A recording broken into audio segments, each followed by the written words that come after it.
வணக்கம். தாரகாசுரன் சிவபெருமானிடமிருந்து பல வகையான வரங்களை பெற்று யாரும் அளிக்க முடியாத வகையில் சக்தி பெற்றவனாக இருந்தான். தாரகாசுரன் தேவர்களுக்கும் பூலோக மக்களுக்கும் பல வகையான தொல்லைகளை கொடுத்து கொண்டிருந்தார். அவர் சிவபெருமானிடம் இருந்து வரம் பெற்றதால் எந்த தேவர்களாலும் அவனை அழிக்க முடியவில்லை. பிரம்மா, விஷ்ணு மற்றும் தேவர்கள் ஒன்று கூடி தாரகாசுரனை அழிக்க என்ன செய்ய வேண்டும் என்று ஆலோசனை செய்தனர். சிவபெருமானையும் பர்வதராஜாவுக்கு மகளாக பிறந்திருக்கும் பார்வதியும் ஒன்று சேர்த்து வைத்து அவர்கள் மூலமாக முருகன் பிறக்க செய்வதே இதற்கு வழி என்று அவர்கள் தீர்மானித்தனர். இவர்கள் இந்த மாதிரி ஆலோசித்துக் கொண்டிருந்த போது சிவபெருமான் அனைத்து இச்சைகளையும் அடக்கி சனகாதி முனிவர்களுக்கு உபதேசம் செய்து கொண்டிருந்தார். பார்வதி தேவியும் தன் தோழிகளுடன் இமயமலையில் தவம் செய்து கொண்டிருந்தார். உலகமே சிவமயம் என்பதால் சிவபெருமான் தன் புலன்களை அடக்கி உபதேசம் செய்து கொண்டிருந்ததால் திருமால், பிரம்மா, தேவர்கள் மற்றும் உலகத்தில் வாழும் யாருக்கும் காம உணர்வு இல்லாமல் போய்விட்டது. பிரம்மா, சிவபெருமான் மற்றும் தேவர்கள் பரமசிவனும் பார்வதியும் தவம் செய்து கொண்டிருப்பதால் முருகன் பிறக்க என்ன செய்ய வேண்டும் என்று ஆலோசித்துக் கொண்டிருந்தனர். அவர்கள் மன்மதனின் உதவியை நாட முடிவு செய்தனர். மன்மதன் என் குருவான சிவபெருமான் மீது நான் காம அம்புகளை எய்த மாட்டேன் என்று எவ்வளவோ போராடினார். ஆனால் அனைவரும் சேர்ந்து எப்படியோ அவரை சம்மதிக்க வைத்தனர். மன்மதன் பரமசிவனோடு காம போர் இடுவதற்கு நான் இப்போதே புறப்பட்டு செல்ல போகிறேன். 3 உலகங்களுக்கும் அன்னையான பார்வதி தேவியாருடன் அந்த பரமேஸ்வரனை ஒன்று சேரும்படி நான் செய்ய போகிறேன். இந்த பணியில் நான் ஈடுபட்டு வெற்றியுடன் திரும்பி வருமாறு என்னை ஆசிர்வதித்து அனுப்புங்கள். எனக்கு சிறந்த தாம்பூலங்கள் கொடுங்கள். உங்களுடைய கோரிக்கையை இடையூறின்றி நிறைவேற்றுவதற்கு என் உயிர் உள்ளவரை முயற்சி செய்வேன். மன்மதனின் இந்த வார்த்தைகளை கேட்டதும் பிரம்மதேவன் அகமகிழ்ந்து தம் கழுத்தில் இருந்த மாலையை கழற்றி அவருக்கு அன்பளிப்பாக கொடுத்தார். மகாவிஷ்ணு மன்மதனுக்கு நவரத்ன மாலையை பரிசாக கொடுத்தார். அனைத்து தேவர்களும் அவருக்கு பரிசளித்தனர். பிரம்மா, மகாவிஷ்ணு மற்றும் தேவர்கள் அவரை வாழ்த்தி அனுப்ப மன்மதன் தன் தேரில் ஏறி அமர்ந்து கொண்டு மகேஸ்வரனை காம போரில் வெல்வதற்காக தன் கையில் கரும்பு வில்லை எடுத்துக்கொண்டு அவருடைய இருப்பிடம் நோக்கி விரைந்து சென்றார். அழகு பொருந்திய கைலாய மலையை அடைந்து தன் தேரை நிறுத்தி தன் மனைவி ரதியுடன் மன்மதன் அங்கே இறங்கினார். அப்போது மன்மதன் வேண்டுமென்றே தனது வில்லில் மலர் அம்புகளை தொடுத்து அங்கே தனித்து பிரிந்திருக்கும் ஆண் பெண் ஜோடிகளை நோக்கி எய்து அவை காம விகாரம் கொள்ளும்படி செய்தார். இப்படியாக அவர் பல வகையான மிருகங்கள் மீதும் மரக்கூட்டங்களில் உள்ள பறவைகளின் மீதும் அம்புகளை எய்த போது அந்த அம்புகள் எல்லாம் நந்தி தேவரின் கட்டளையால் பிரயோஜனமின்றி வான்வெளியை நோக்கி சென்றுவிட்டன. அப்போது மரங்கள் எதுவும் சிறிதும் அசைந்து கொடுக்காமல் சலனமற்ற நிலையில் இருந்தன. வண்டினங்களும் ரிங்கார ஒளியை இசைக்கவில்லை. அதை கண்ட மன்மதன், ஆஹா, இத்தகைய அற்புதமான செய்கை நந்தி தேவரின் மகிமையால் தான் நிகழ்ந்திருக்க வேண்டும். அவரால் நம்முடைய சக்தி வாய்ந்த அம்புகள் கூட பயனற்றதாக போய்விட்டனவே என்று எண்ணி நடுநடுங்கினார்.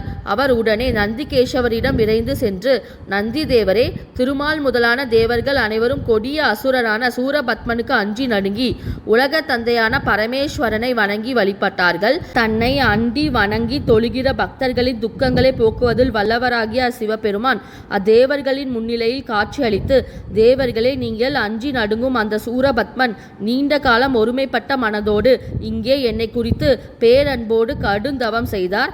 அவருடைய மேன்மையான தவத்தை கண்டு மனமகிழ்ந்த நான் அவர் எதிரே காட்சியளித்து அவர் வேண்டிய வரங்களையெல்லாம் விருப்பத்துடன் கொடுத்தருளினேன். சூரபத்ம அசுரனே, அசுர குலத்துக்கெல்லாம் நீயே ஏக சக்கராதிபதியாகி 1008 அண்டங்களையும் என் உத்தரவுப்படி உன் சகோதரர்களுடன் ஆட்சி புரிந்து வர கடவாயாக. உனக்கு எதிரிகள் என்று யாருமே இருக்க மாட்டார்கள். இதை தவிர நீ வேறு என்ன வரத்தை அடைய விரும்பினாலும் அதை என்னிடம் தயங்காமல் இப்போது கேட்டு பெற்றுக்கொள் என்று கூறினேன். உடனே சூரபத்மன் என்னை அன்பு பெருக்கோடு நமஸ்கரித்து எழுந்து வேறு வரம் கொடுக்கும்படி கேட்டார். தேவர்களுக்கெல்லாம் தேவனே, மகாதேவனே, கருணா சமுத்திரமே, பக்தர்கள் கோரிய வரங்களை தட்டாது அளிப்பதில் சிறந்தவரே, தேவர்களும் அசுரர்களும் நிறைந்த உலகத்துக்கு நான் ஏகபோக உரிமையாளராக ஆக பெற்றேன் என்றால் அது தங்கள் கருணையால் அன்றி வேறு எதனாலும் அல்ல. இதற்கு முன்னால் இருந்த தேவர்களாலோ இல்லை இனி தோன்றப்போகும் தேவர்களாலோ அல்லது இப்போது இருக்கும் தேவர்களாலோ எனக்கு மரணம் சம்பவிக்க கூடாது. தங்களுடைய உடம்பிலிருந்து தோன்றும் தேவன் ஒருவனாலேயே எனக்கு மரணம் கிடைக்க வேண்டும். அதே சமயம் தங்களுடைய உத்தரவின் பேரிலே என்னை கொல்ல வரும் தேவனை நான் தாங்கி வகிக்க வேண்டும். அவனும் என்னை தன்னோடு தரித்து கொள்ள வேண்டும் என்று வேண்டிக் கொண்டார். உடனே நானும் அவர் கோரிய வரங்களை அவருக்கு கொடுத்து விட்டேன். ஆகையால் தேவர்களே, அந்த அசுரனை உங்கள் விருப்பப்படி அழித்து விடுவதற்காக ஜகத்குருவும் குமாரனும் சுககுமாரனுமான ஒரு புத்திரனை அவதரிக்க செய்து அத்தகையவனான அசுரனை அழிக்கிறேன் என்று கூறி மறைந்தார். உடனே தேவர்கள் அனைவரும் ஒன்று சேர்ந்து மேருமலையை அடைந்து அங்கே என்னை அழைத்தார்கள். அவர்கள் என்னை நோக்கி, மன்மதனே, உலக விருத்தியின் பொறுத்து மங்களவதியான பார்வதி தேவியாருடன் பரமேஸ்வரனை இப்போது ஒன்று சேர்க்கும்படி செய்வது உன் பொறுப்பாகும். அந்த பார்வதி தேவியோ சிவபெருமானின் மடி மீது அமர்ந்திருக்க ஆசைப்பட்டு பர்வத மலையில் தற்போது தவம் புரிந்து கொண்டிருக்கிறார். அதே நேரத்தில் பரமசிவனோ கைலை மலையில் தட்சிணாமூர்த்தியாக உருவம் எடுத்து சனகாதி முனிவர்களுக்கு உபதேசம் செய்து கொண்டிருக்கிறார். வெவ்வேறு இடங்களில் வெவ்வேறு மனோபாவங்களில் தனித்து பிரிந்திருக்கும் பார்வதி பரமேஸ்வரரான இருவரையும் ஒன்று சேர்த்து அவர்கள் ஒரு புத்திரனையும் பெற்றெடுக்கும்படியான காரியத்தை நீதான் முன்னின்று செய்து எங்களை காக்க வேண்டும் என்று கட்டளையிட்டார்கள். அதற்கிணங்க என் மனைவி ரதி தேவியோடு நான் இங்கே புறப்பட்டு வந்திருக்கிறேன். நந்தி தேவரே, நீரே இதை முடிப்பதற்கு தகுதியானவர். நீரே பிதா, நீரே பிதாமகன், நீரே குரு. கருணையின் வடிவமே, எனக்கு இப்போது நல்ல புத்திமதிகளை சொல்லி அருள வேண்டும் என்று வேண்டினார். அழகுக்கு ஓர் இலக்கணமாக அமர்ந்திருக்கும் கட்டழகனான மன்மதன் இவ்வாறு சொல்லியதும் நந்தி தேவர் தமக்கு பரமசிவனால் இடப்பட்டிருக்கும் கட்டளைகளை நினைத்து கொண்டு மன்மதனை நோக்கி அன்போடு, பெரும் பாக்கியசாலியே, என்னை காட்டிலும் அந்த சர்வேஸ்வரனுக்கு நீதான் அதிக பிரியமானவன் ஆவாய். ஆகையால் நீயே விரைந்து உள்ளே சென்று உனக்கிடப்பட்டிருக்கும் தேவ காரியத்தை முடித்து கொண்டு விடு. ஆனால் இந்த விஷயத்தில் நீ மிகவும் கவனமாகவும் பதட்டமடையாமலும் இருப்பதுதான் நல்லது. மேற்கு வாய்ப்புறம் வழியாக அம்மகாபிரபுவின் சன்னதிக்குள் நுழைந்து தேவ காரியத்தை செய்து முடித்துவிட்டு எந்தவித கவலையும் கொள்ளாமல் மன நிம்மதியோடு திரும்பி வருவாயாக என்று கூறினார். உடனே பெருந்தன்மை வாய்ந்த மன்மதன் அவரிடமிருந்து வணங்கி விடை பெற்று கொண்டு தன் மனைவி ரதி தேவியோடு தெற்கு வாயிலை கடந்து நந்தி தேவர் குறிப்பிட்ட மேற்கு வாய்ப்புறத்தை நோக்கி சென்றார். அச்சமயம் அவரோடு தொடர்ந்து வந்த தேவர்களும் வானவெளியில் வந்து நின்றார்கள். பரமேஸ்வரனின் சன்னதிக்குள் நுழைந்த மன்மதனும் ரதியும் அங்கே மேன்மை பொருந்திய சிம்மாசனத்தில் சுகமாக அமர்ந்திருக்கும் சகலபோக நாயகனை கண்டார். சிவபெருமானை கண்ட மன்மதன் உள்ளம் கனிந்து உருகி நின்று தன்னுடைய சரீரம் அடிந்து போகும் நேரம் நெருங்கி வந்துவிட்டதால் அச்சக்தியினால் தளர்ந்து போன கரங்களில் இருந்து வில்லம்பு கீழே நழுவி செல்வதை கூட உணர்ந்து கொள்ள முடியாமல் நெஞ்சம் கலங்கினார். உலகத்தில் உள்ள ஒவ்வொரு ஜீவராசிகளின் இத்தகைய நடுக்கமும் பரமேஸ்வரனின் அற்புதத்தினாலேதான் விளைகின்றன. அத்தகைய மகிமை வாய்ந்த பரமேஸ்வரனை கண்ட ரதி தேவியோ பெருத்த கவலைக்குள்ளாகி உள்ளம் தடுமாறி நின்றாள். ரதிதேவி தன் மனதுக்குள், இதென்ன கஷ்டம், என் நாயகரான மன்மதன் செய்யக்கூடாத காரியத்தை செய்து முடிக்கவே இப்போது முயல்கிறார். இவர் எப்படி பரமேஸ்வரனிடமிருந்து சுபமாகவும் உயிரோடும் திரும்பி வரப்போகிறார்? என் பேச்சையும் மீறி முன் யோசனை ஏதும் இல்லாமல் இவர் எதற்காக இங்கே புறப்பட்டு வந்தார்? ஆனால் இவர் அதிர்ஷ்டவசமாக சுகத்தோடு தன் காரியத்தை முடித்து கொண்டு திரும்பி வருவார் என்றால் அவர் மறுபடியும் தாய் வயிற்றில் மறுபிறவி எடுத்ததற்கு ஒப்பாகவே ஆவார். இவர் மட்டுமென்ன, சகலருடைய உயிர்களையும் கவரும் யமதர்மராஜர் கூட ராஜ்ய தேவர்களின் தேவனான இந்த பரமேஸ்வரனின் அருகில் கொண்டு புரிய சென்றாலன்றி வேறு எது செய்ய போனாலும் உயிரோடு மீண்டு வர முடியாது.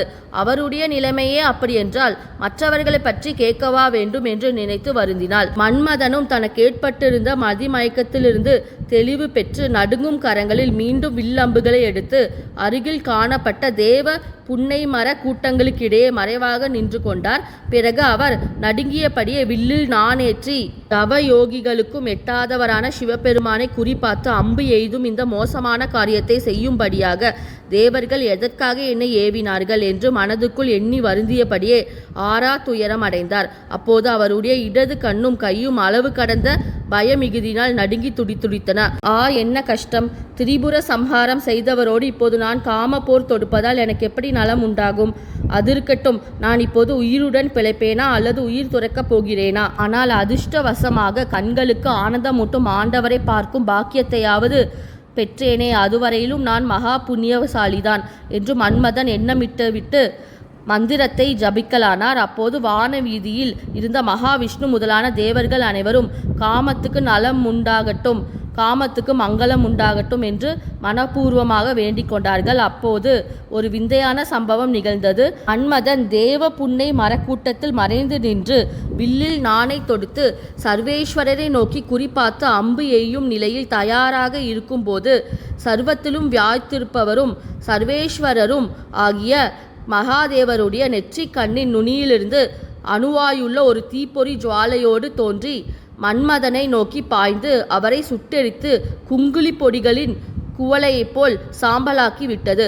அதே சமயத்தில் ரதி தேவி மயக்கமடைந்திருந்ததால் தன் கணவனுக்கு ஏற்பட்ட மரணகதியை அவளால் அறிந்து கொள்ள முடியவில்லை. பிறகு மாடப்புறாவின் கழுத்தைப் போல் கருமையான புகை துர்வாசனையோடு குப்பென்று கிளம்பி வானவீதி வரையிலும் வியாபித்து சென்றது. உடனே அங்கிருந்த தேவர்கள் அனைவரின் வயிற்றிலும் நெருப்பு பற்றி எரிவது போன்ற உணர்ச்சி தட்டியது. அவர்கள் நாக்கிலே ஈஸ்வரனை மனதில் எண்ணி ஜெய விஜயி பவ என்ற வார்த்தையை கூறினார்கள். அதே சமயத்தில் மன்மதனின் வில்லிலிருந்து அம்பு தானாகவே நழுவி சென்று பரமேஸ்வரனின் அருகே விரைந்து செல்ல முயன்றது.